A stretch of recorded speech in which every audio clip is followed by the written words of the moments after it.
안녕하세요, 부모님 반갑습니다. 내일을 위한 기회 대치 MX 영재교육의 전진웅 원장입니다. 자, 우리 중학교 2학년들의 과학 내신 1학기 중간고사 과연 어떻게 대비해야 될지 그 부분에 대한 이야기들을 펼치고 있는데요. 오늘은 단대부속 중학교 단대부중에 대해서 살펴보고자 합니다. 단대부중 특목고 진학하려고 하는 학생들이 꼭 가는 학교들인데 다른 학교들에 비해서 한 학년에 적은 인원이죠. 약 140명 정도 반 학생들이 유지가 되어지고 있는데 일단 특목고 진학을 갖다 하려고 하는 학생들이 내신 등급에 대한 부분들만 정말 잘할 수 있다라고 한다면 본인이 원하는 학교에 이렇게 가기가 좀 더 다른 학교에 비해서 쉽지 않은가 이렇게 생각이 되어집니다. 근데 20년도 이후에 이 단대부중은 학습적인 이 성향 자체가 일단은 선행학습에 대한 인구가 정말 많아졌다는 것. 기본적으로 우리가 50%의 비율이었다라고 한다면 지금은 7, 80%의 선행학습 비율 인구가 더 늘었다라고 하는 것. 자, 그리고 내신의 성취 결과에 따라서 내가 진로에 대한 결정이 금방 이루어지는 학교 중에 하나입니다. 그래서 단대부중은 교과와 비교과 이 두 가지를 모두 다 챙겨야 되는 부분들이 있기 때문에 일단 부모님들께서 내신 준비하실 때에 내신의 비중도 물론 중요하지만 학교에서 진행하는 과학대회, 다른 기타 대회들도 꼭 신경 써 주셨으면 하는 바람입니다. 일단 중간고사 기출 분석에 대한 간단한 요약을 갖다 해보면 단대부중의 과학 시험 문제도 역시나 다른 학교들하고 마찬가지로 문해력이 조금 필요한 경향이 있습니다. 근데 문제에 대한 부분의 난이도는 뻔한 문제, 그리고 학생들이 공부만 했다면 정확하게 문제를 풀어낼 수 있는 문제들이 많기 때문에 사실 과학 시험 치고는 쉽게 준비할 수 있는 학교 중에 하나입니다. 하지만 그 시험의 범위가요, 다른 학교하고 이렇게 특이 진도로 분류가 되는 범위들도 같이 시험을 보기 때문에 조금 더 많은 범위를 준비해야 되는 것이 특징입니다. 자, 과학 내신 준비 평이 또 이 얘기 들었다고 해서 너무 편하게 준비는 안 하셨으면 좋겠습니다. 시험이라고 하는 건 편한 게 없어요. 확실한 준비만 있을 뿐이지.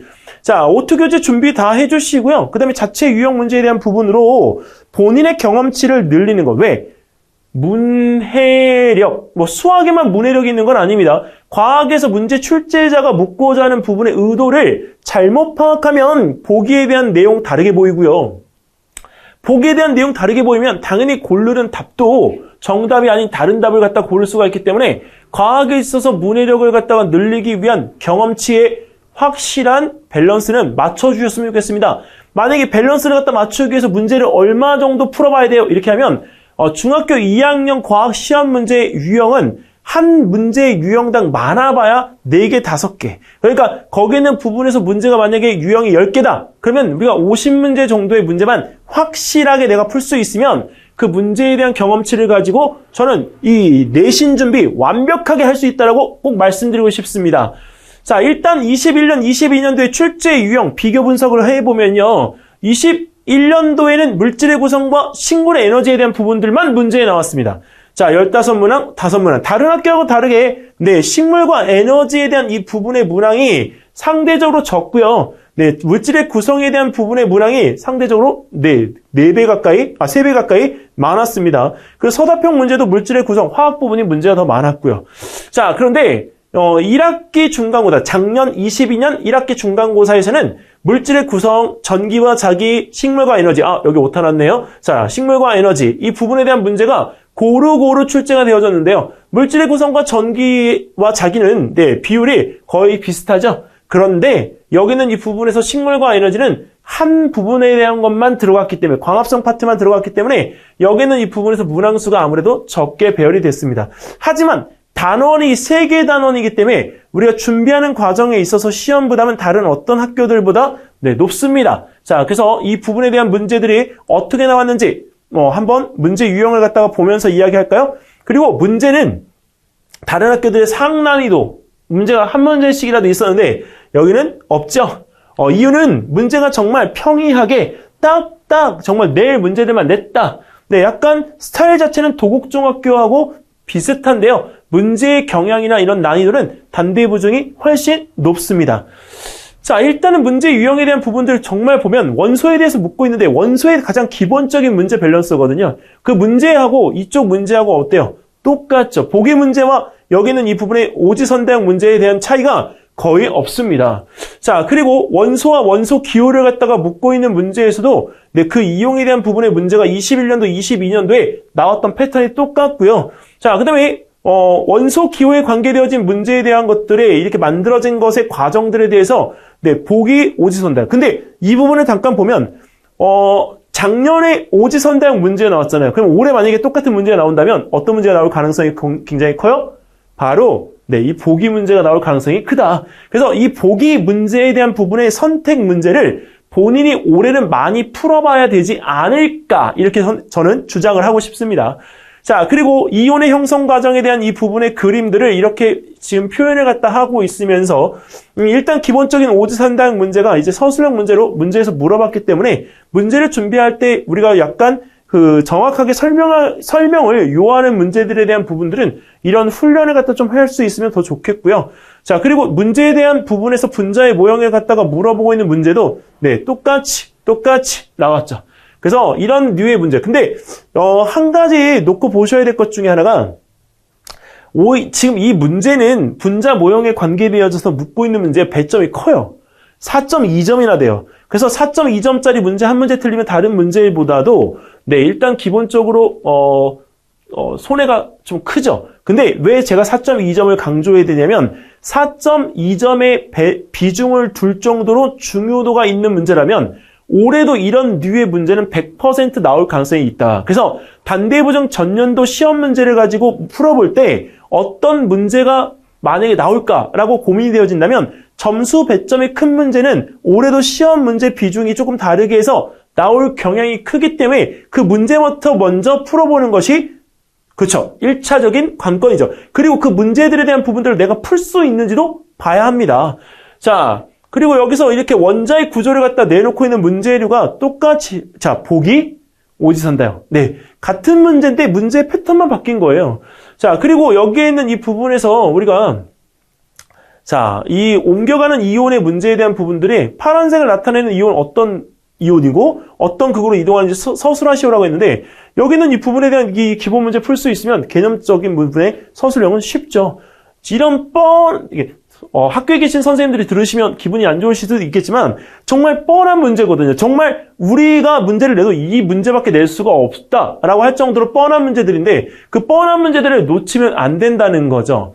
자, 그리고 여기서 염화나트륨 수용액에 관계되어진 것 다른 학교에서도 문제가 나왔었지만 여기서 이렇게 문제에 대한 부분의 패턴이 똑같이 나오기 때문에 일단 기본적으로 우리가 그 화학에 관련되어진 부분에서 준비할 때는 이런 류의 문제들에 대한 연습을 확실하게 써서 준비해야 됩니다. 근데 이 문제 어디서 비슷하게 나왔냐고요? 바로 O2 시험 대비 교재의 그 뒤에 있는 부분의 서술형 문제에 이런 류의 문제가 나왔었다는 거. 그래서 단대보증은 O2 교재의 서술형 문제 대비 문제를 반드시 확인하고 본인이 끄적끄적 거리지 말고 확실하게 그 문제를 본인이 서술할 수 있었는지에 대한 부분을 표기에서 오답 관리를 꼭 해주셔야 됩니다. 자, 그리고 원소 기호에 관계되어진 문제들도 이렇게 우리가 표현을 갖다 했던 것들 나왔고, 자, 그 다음에 전자의 운동 모습인데 사실 전류가 흘러갈 때 전자가 어느 방향으로 흘러가는지에 대한 부분을 이렇게 문제에서 물어볼 수 있었던 것. 그리고 단대부정 지금 보니까 서술형 6번 문제까지 나오죠? 서술형 문제가 굉장히 많았던 것 꼭 이해하시기 바랍니다. 자, 근데 전기 흐름에서 전류계와 전압계에 관계되어진 문제가 이렇게 보기 문제로 나왔던 부분을 한번 보는데 4점이에요. 문제 배점이 높은 문제이기 때문에 이거는 올해도 어떻게 된다? 꼭 나올 수가 있다. 자, 이런 문제 놓치면 어떻게 돼요? 내신? 마음에 안 드는 거죠. 내신 점수 마음에 안 들게 나올 수밖에 없습니다. 놓치지 않기 위해서는 이런 류의 문제를 내가 확실하게 알고 있는지 모르고 있는지 점검해야 합니다. 자, 바로 그 다음에 19번에 있는 이 문제 그림을 보세요. 아, 진짜 똑같죠? 네, 똑같은 그림의 똑같은 보기 문제입니다. 그래서 이런 문제류가 비슷하게 나올 수가 있다라고 하는 건 올해 식물과 에너지 들어간다? 그럼 제가 장담하는데 단대부증? 선생님이 혹시 이 강의를 들으시는 건 아니겠죠? 네, 이 문제 100% 나올 수 있습니다. 자, 그래서 왜냐면 배점도 4.2점이잖아요. 네, 그래서 이렇게 배점이 큰 문제는 절대 내가 공부를 할 때 1번으로 공부를 해야 되는 내용이기 때문에 공부를 갖다가 너무 내가 방만해서 단원이 많아서 공부를 어떻게 해야 될지 모르겠다고 하는 친구들은 이런 문제 유형에 맞춰서 공부를 하나하나 해결해 보세요. 그러면 내신 공부하는 재미도 있고요. 그 문제를 갖다가 내가 확실하게 준비하니까 나중에 시간이 가서는 오히려 더 준비하는 시간이 짧아질 수 있습니다. 자, 단대부중 내신 대비 전략의 핵심이 무엇인지 간단하게 요약을 해보면요. 일단 20년도, 21년도 기출문제에 대한 풀이는 반드시 좀 해보면 좋을 것 같다. 그리고 만약에 이 부분에서 단대부중이 문제 난이도가 높아졌을 경우에 어느 학교 문제를 갖다가 내가 한 번 더 풀어보고 싶을까? 근데 저는 개인적으로 대청중학교, 대명중학교. 근데 그 중에서도 대명중학교 시험 문제를 저는 적극적으로 풀어볼 거를 권장합니다. 왜? 대명중학교 작년에 시험이 문제 난이도가 올라가서 그 정도 문제 류만 풀 수 있다면 큰 고민 없을 것 같아요. 네. 자, 그리고 교과 개념에 대한 정확한 이해가 매우 중요하고, 그 다음에 내신은 수학이 결정한다. 네. 그리고 과학 문제의 문해력이 필요하다. 수학이 결정한다는 건 뭐냐면, 내신 전체적인 과목을 과학만 보는 건 아니잖아요. 그렇기 때문에 과학만 보는 건 아니기 때문에 그 과학에 대한 부분으로 모든 내신이 편차가 갈리는 건 아니다. 근데 누가 그걸 가르냐? 단대부중은 1학기 중간고사에서 수학 성적이 내신 전체의 편차를 가릅니다. 그렇기 때문에 이 수학에 대한 부분의 준비는 과학보다도 더 완벽하게 꼭 해주셔야 됩니다. 자, 그리고 전년도 문제 수준 유지 또는 난이도가 조금은 상승할 듯 하니까 그 부분에 대해서 과학 문제의 문해력 확실하게 길러주셨으면 좋겠습니다. 자, 내일을 위한 도전 2023년 대치 MSG 영재 교육의 시험 대비 분석이었습니다. 자, 다음번 또 다른 학교에서 뵙기로 하고요. 이 단대부중 쉽지 않지만 우리가 또 포기할 수 없는 학교입니다. 그래서 단대부중에 보내고자 하시는 부모님들이나 단대부중에 다니고 있는 학생들이 만약에 내신에 대한 부분들이 고민이 있다면 언제든지 553회 2584번으로 전화를 주시면 제가 알고 있는 범위 내에서 바르게 응당 또 답변을 드리도록 하겠습니다. 자, 서운하시다고요? 뭘 없네. 과학 다 끝났는데. 네, 여기서 인사드리고요. 다음번 또 다른 영상에서 인사드릴게요. 감사합니다.